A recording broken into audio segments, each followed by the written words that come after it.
I'm Sarah, and here we have a 20-foot, what was a refrigerated container.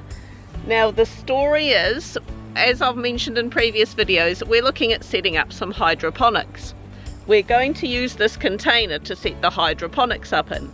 Now, we originally got this container super cheap off Clint's uncle who works with refrigerated containers. The reason we first got it was actually to pack up all our worldly belongings in and move from the North Island to the South Island and keep all our gear in storage on our land while our house is being built.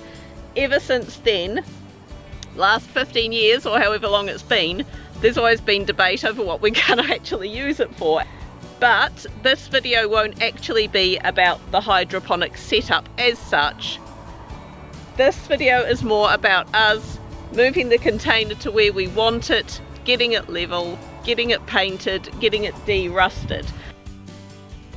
The first thing we did, we actually hoisted the container up, and it's a shame I wasn't filming that. I wasn't going to film any of this to start with, as I say, but I've been told otherwise, people are interested. So we hoisted the container up and put it on wooden blocks. We wanted to go one step further, make it super secure and put it on concrete pads.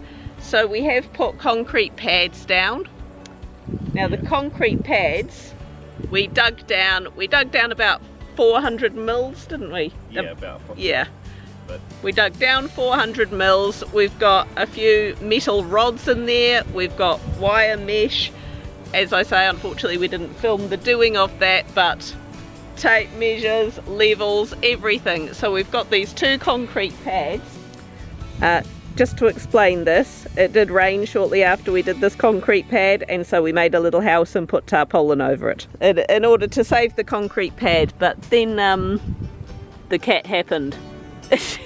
She snuck in the tent overnight and made her mark, which Clint is not happy about, but I just think it's funny. But yeah, there's all these, you know, bits where it's rusted through and everything, and so we've just been cleaning this up. I still need to do a little bit more water blasting on this, so that's going to be my mission. But yeah, and we're going to cut this. We're going to cut these rust bits out. We're going to put some primer on it, then bog it and go from there. I didn't actually realise how bad it was, because none of this happened when we put it here. It's just over time. Yeah. So water's gotten into the roof, leaked down the side, and this has happened. So yeah, so we have actually sorted the roof out. We've been up there and repainted it and everything. Now, as you'll see, we've had the kids manning the water blaster because this thing's just had grot and moss and all sorts growing on it. What we really need to do is do some de-rusting. So what's happened here is the seal's given away and water's got inside the door and it's popped this door out, and you see it's gotten into the floor here. So what I'm doing is we're removing all this insulation, taking it to the dump, and I've got some scrap steel. I'm going to cut all the bolts off and put a new big chunk of steel in here, and then I'm going to insulate it with polystyrene blocks. I'm just going to glue it straight to the steel. Cool. And then we're going to cut another door in the side here, so you don't have to open this great big heavy ugly door. Oh really? Oh cool. Yeah, I didn't know that was the plan. Yeah, but this is just so it's structurally sound, so if we ever have to pick it up, it's nice and strong. Yeah. And I've just grabbed some steel out of a skip. I've cut it to the right length, and it's going to go in there. It's not going to be the prettiest, but it's going to work because I'm cheap.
We have cut all the rust out.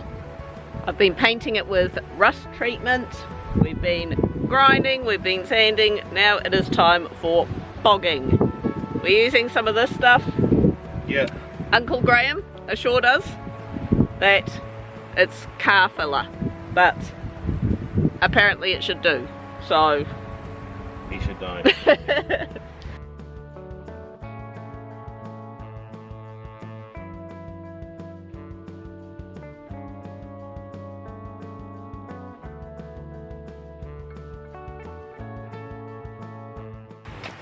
Alright, here's what not to do.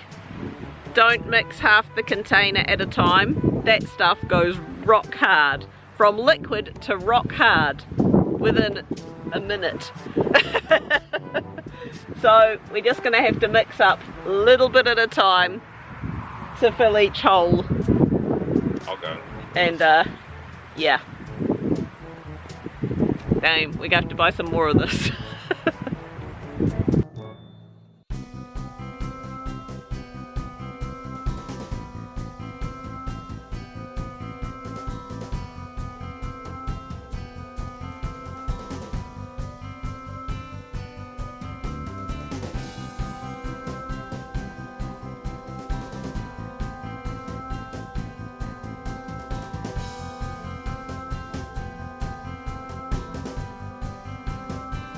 Now it's time to move the container. I've got myself a porta power. They're used for picking up troughs, and we'll be able to slide it across this way. These have been waiting, this is 3 weeks old, these pads. Let's do it.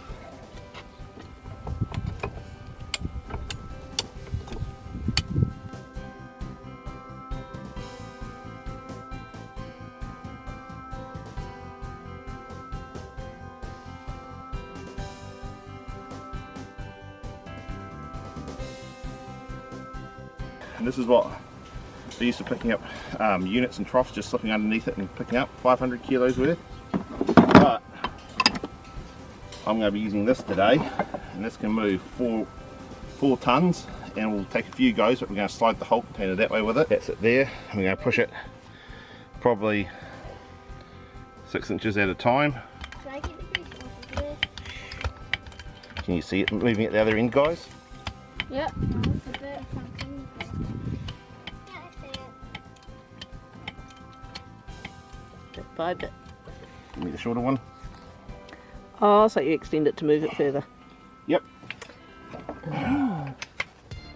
There we go, do the other end, and the other end, and the other end, and then we just keep extending it, because I think we've got like 1.5 meters worth of reach on this. So put one hand on the, I'm not using put mine. one hand on like that, and just go squeeze, squeeze. There you go. Me. Oh, okay, maybe Dad should do it. That was cheating. It's cheating, is it?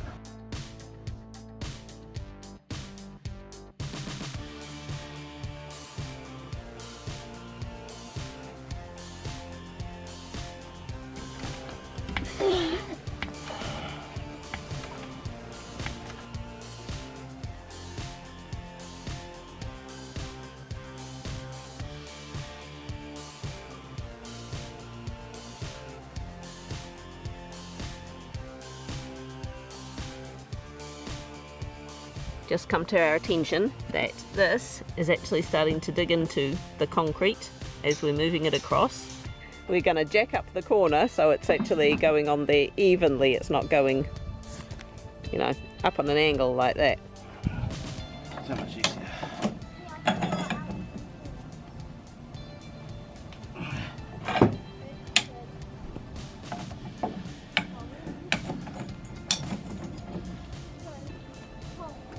Oh, that's better.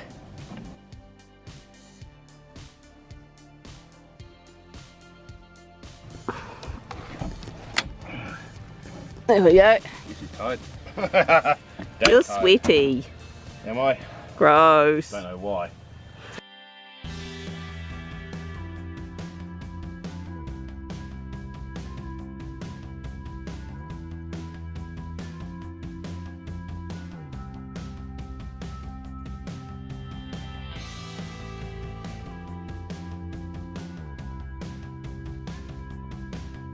Right, let it go now.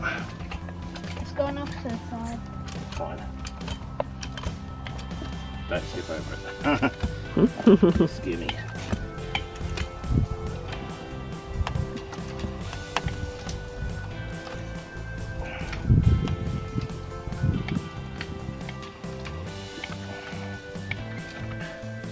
So this here is us. We've just finished pushing it into position. Yeah. So for the cost of hiring one, as long as we use it 3 or 4 times to do stuff, It's paid. then hey, Yeah. And that one, depending on where you are and what you're paying and what deal you get and that sort of thing, but you know, all in all.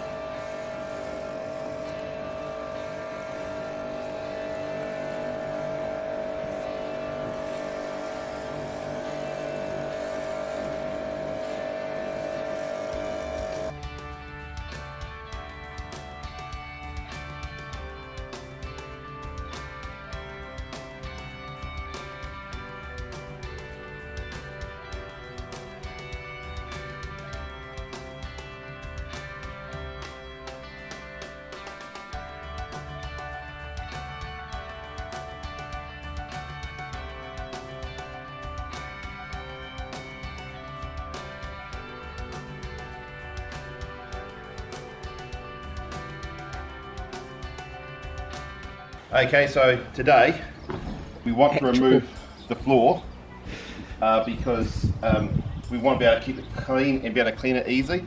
And these refrigerated containers have these aluminium floors which are not very nice to walk on. And this one's had a bit of damage underneath and the floor's popped up. So what we're going to do is we're going to rip it up, fix the floor. We're going to put some tread plate like this down and fully seal it so it's just easy to wash and clean, and we're going to put a drain in under it and everything. But first we have to get this floor up, and it's been an absolute Nightmare. Yeah, that's it. And so what we've done here is there was bolts at the front, and there's bolts at the back. I've taken all the bolts out, but unfortunately the urethane, what I think they did is it's actually stuck to the bottom of this. So, and along the side here, if you look down here, it's actually tucked in with this plastic wrap here and silicone and pop riveted right into the side here, all the way down. And that is going to be a nightmare to get out. So what I'm going to do is, I'm going to put a cut down here on this side here, that side, and then I'm going to use the Porta Power, which I've got here, to pop it up so it breaks the seal between the urethane. Then I'll probably push it out, and as I'm pushing it out, I'll cut it out. And then to get real close into here, I'm going to use my big angle grinder to cut all the way down there. The other reason why we want to get this done is because if we put the tread plate down directly on top of it, we don't want mice and stuff to be able to get in it, and we don't want water, and it's just going to be harder to seal, and we want to be able to clean it. Water gets in, yeah. And so by removing it, it keeps it cleaner, and it's a bit more work, but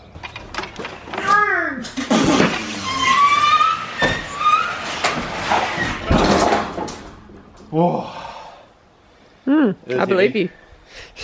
Right, then I'm just going to cut up chunks so I can fit the scrap in the car. If you want your set up, and you're just going to stand on this one if you want.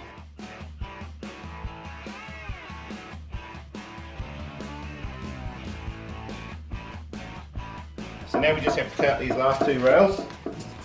And unfortunately I can't get the circular saw in close enough to cut them out. Just going to have to use the giant angle grinder with a bit of soap.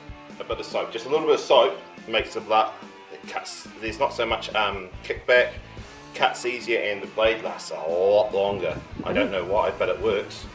So Just normal bar of soap. Normal bar of soap, and it works really well.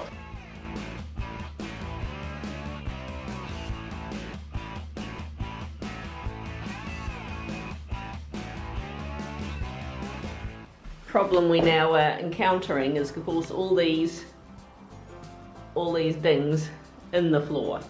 Now, of course, if we put the sheet metal down straight over it, we're just going to end up with dips over time as we walk over it. So we've got some of this stuff. Expanding foam, planers, chuck that into some of those holes, smooth it out, and fingers crossed that does the trick. For maximum adherence. Okay, let's try this.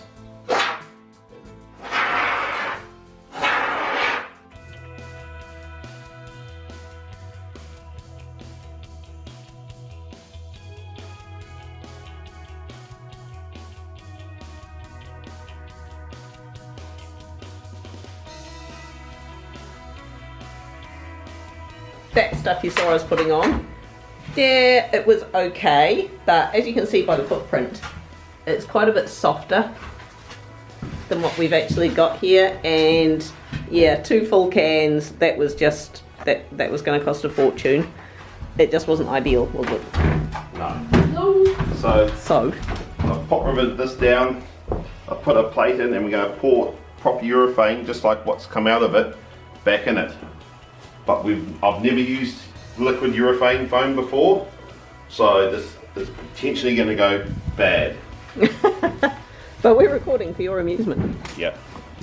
This stuff here, part A and part B, and apparently they reckon it should expand up to 20 times the amount. So if you mix a litre, it should make 20 litres. So the gentleman in the store, I gave him the measurements of the hole that we need to fill up, and he reckons it should take 3 litres. We've got 4 litres here. That gives us a litre to smooth out all these holes and divots. But what we're going to do is we're going to mix up 2 litres first and pour it in here, and we're going to see how it expands and how much it expands, and then from that we're going to pour up the last 2, fill up any holes, and then start going over all these divots and stuff with the last 2 litres. Does that sound like a plan, Mrs.? Cool.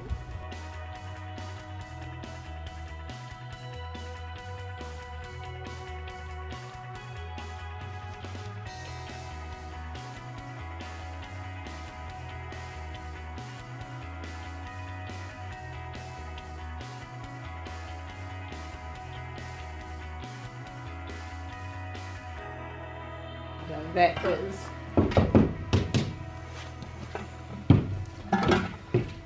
pretty solid.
Right, so I've rust treated that. I've put some more strengthening bars on it so we can reattach the door handles.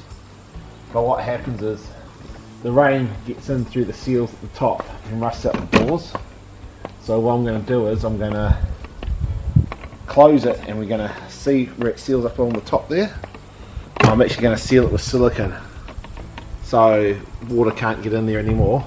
Yeah. And we're going to put a side door in, which means, because these doors are quite hard to open. Yeah, if we're going to be trying to get in and out there on a regular basis, which is the plan for what we've intended, Every day. those doors are a huge pain to open and close and get in and out of. And we just so happen to have a door, Yeah, so I've got this door here. which we've actually had kicking around for how many years? 20 years ago I picked up this door. About 20 years, and it's come in handy. Oh, the We knew it rust would. is right there. So I'm going to cut this door frame in.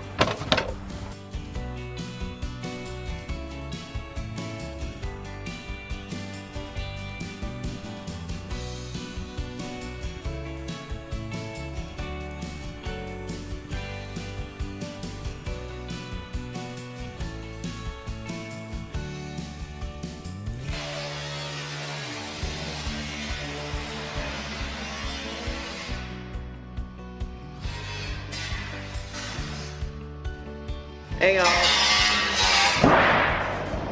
Boom. Hello.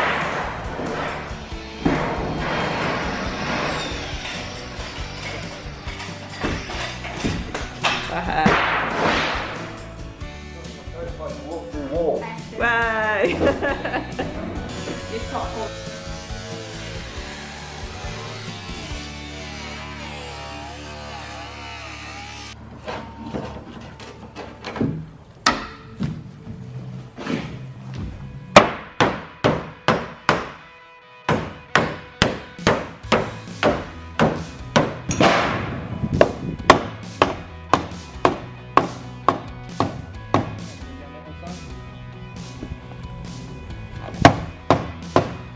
Do a wire brush and we'll put some anti-rust stuff on that.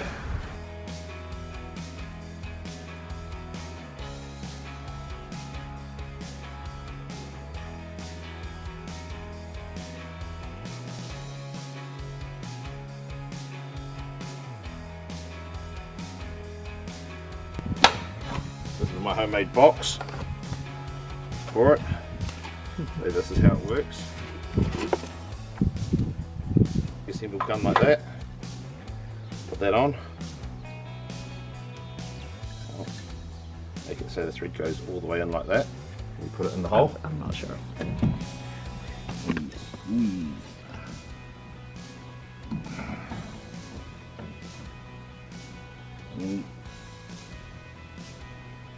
squeeze as hard as you can. And you undo it.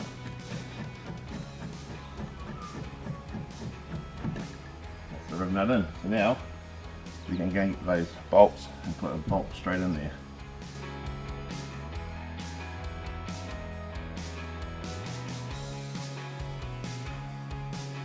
So what I'm going to do is I'm going to put a bit of goop in here. So in 10 years, if I ever have to take a screw out, it should come out. It's called, normally I put it on the screw first, but a little bit of it goes a long way. So I'll put that on. Then what you're going to do is you're going to run squiggly bead of silicone all the way around here, right close. Does it have to be squiggly, or can it be a straight line? It can be straight, but that will be our first seal. And then what we'll do is we'll put the bolts through, the big bolts, and we'll do it up. And because I drilled all these in situ, in theory, these bolts should just go In theory. straight through. That should be more than long enough. I might have to drill them out, just maybe a little bit bigger, because I reckon I should just have like that. I think that the more play we have, the more chances we have of water getting in. I don't want water to get in. Yeah. So what we might do is we might just put a thin bead of silicone around the actual door latch.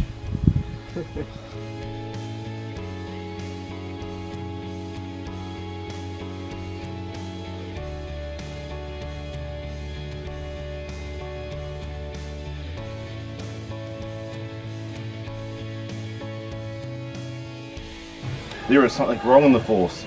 That. Might be the wrong door. Hey. That's not what I want to hear. It looks like it was put on upside down. Oh, yeah, there they put on upside down right from the word go. Wrong door. Oh no. Okay, so funny thing just happened. if you look at your perspective of funny after the fact. So you see that door there and that frame. Now to give a bit of a backstory, we had Clint actually removed those himself from cool rooms, and the person he removed them from said he could keep them. Great, because they're actually worth a lot of money. Now, of course, as he says, that was like 20 years ago, and he's had them sitting around. Now, Carl, who Clint used to work with, good friend, he actually helped us with our beehives and stuff when we did have bees. He helped us out quite a lot, and he was in need of one of these doors for a cool room that he was building. And so we said, hey, look, we've got 2 of these, we still don't have a use for them, you can have one. And so he picked out which one he preferred, took the door, took the frame, boom. Didn't hear anything back from him. We assumed all went well. We now know that all probably didn't go well, because he took the frame that belonged with that door. So what we got now is a door that, I mean, it does cover the hole, but the main issue now is the hinges, because the hinges are actually in a different spot to where they were pre-drilled. So yeah, there's Clint is currently doing a bit of maths. We're gonna work it out. We do have a new family motto, which you'll probably see appear in this video quite often. And our motto is, we do this, not because it's easy, but because we thought it was going to be easy. So, yeah, special moments. Talk you through the door. Yes. Right. The door is on. And Clint was naughty. He did it without the camera there. Well, I didn't know how I was going to do it. Really, this should come out to about here. So it should make a good seal all over. And what happened is, something did happen, but I thought I was going to be able to fix it on the day. But I knew this was curved, so I was going to have to push it out. So I've actually put, you can't see it now, but I put rubber in behind it to space it so the door's more flat. Oh, because the container itself is bowed. Yeah, just shipping damage. But eventually we'll fill it full of silicone and water seal it completely, and Sarah will make it look nice. But I put it through. I ended up buying some stainless steel screws. I pre-marked everything. I thought, if I'm going to film it and I pre-mark it, I'm going to cock it up on camera. So I decided I wasn't going to, and so what I did was, as you can see by all the lines here, I actually pre-marked the lines. Me and Sam came out here, she was a good helper. I pre-drilled everything, and these here go, so this is like a screw. I got a drill that was thinner than that, and just pre-poked it through, so it's actually, these are actually bit into the metal as well. Down here and down here, because it's not so bowed on this one part, and so the doors were secured as well as held by the bolts. And as you can see, there's a reason I'm not allowed to paint and juice everything. Let's do a bit of rust treating on the door too. Oh yes, we do. Yeah. So, but it does seal more or less. The gap is sealed up, so it's nice and secure. How was it I put it the other day? We had what we had and we made it work. Yeah, sometimes you can't use what you want, you gotta use what you got. So here we go. And it still looks cool. It does, from a distance. From a distance. Yeah, just don't get too close. Don't get too close. So now I'm just going to get some aluminium angles, because I bent all this up and it was actually held in by the door frame. But because I've had to slide out, this has actually popped out, so I might actually end up cutting that off.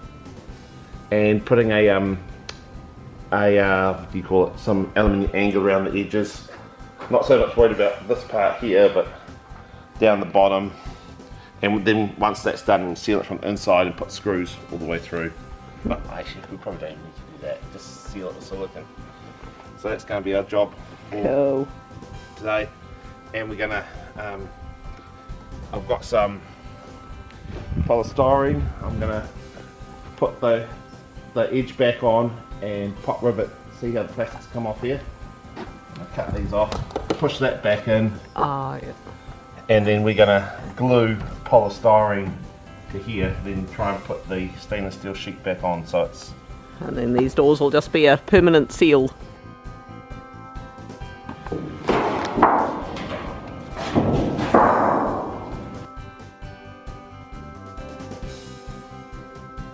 So we've got that, we've also got this.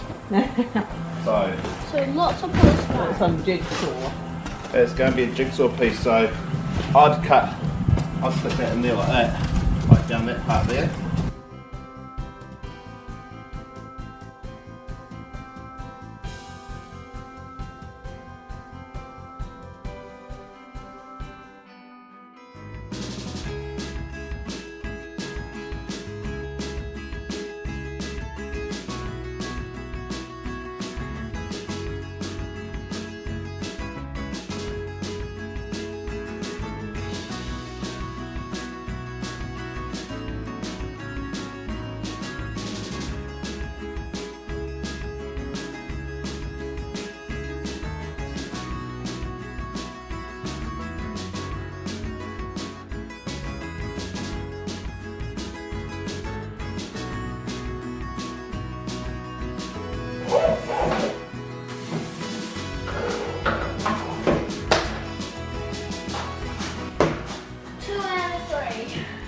I'm going to cover up my artwork. I'm about to cover up your artwork. That's harsh.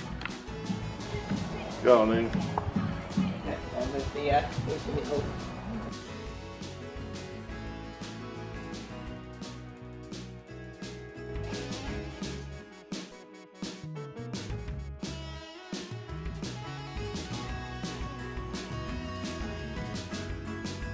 Alright, that is us pretty much done. Next we'll be setting up the hydroponics. However, there's one thing we haven't done yet, love.